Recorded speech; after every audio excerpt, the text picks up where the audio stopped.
بسم اللہ الرحمن الرحیم۔ حضرت ابو ہریرہ رضی اللہ تعالی عنہ بیان کرتے ہیں کہ ایک شخص نے عرض کیا، یا رسول اللہ صلی اللہ علیہ وآلہ وسلم، میرے پاس رشتہ دار ہیں، میں ان سے تعلق جوڑتا ہوں، وہ مجھ سے تعلق توڑتے ہیں۔ میں ان کے ساتھ اچھا سلوک کرتا ہوں، وہ میرے ساتھ بدسلوکی کرتے ہیں۔ میں ان کی زیادتیوں کو برداشت کرتا ہوں، وہ میرے ساتھ جہالت سے پیش آتے ہیں۔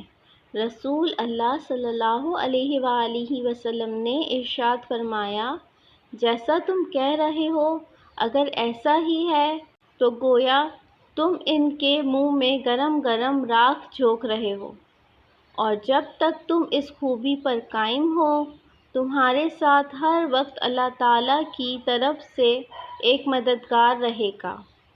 حضرت ابن مسعود رضی اللہ تعالی عنہ بیان کرتے ہیں کہ ایک آدمی نے نبی صلی اللہ علیہ وآلہ وسلم سے عرض کیا، اللہ کے رسول، مجھے کیسے پتہ چلے کہ میں اچھا ہوں یا برا ہوں؟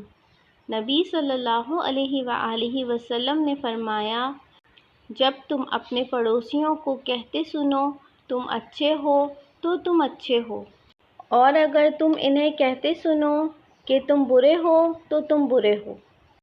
حضرت عبداللہ بن عمر رضی اللہ تعالی عنہ بیان کرتے ہیں، رسول اللہ صلی اللہ علیہ وآلہ وسلم نے فرمایا، اللہ کے نزدیک بہترین ساتھی وہ ہے جو ان میں اپنے ساتھی کے لیے بہتر ہے، اور اللہ کے نزدیک بہترین پڑوسی وہ ہے جو اپنے پڑوسی کے لیے بہتر ہے۔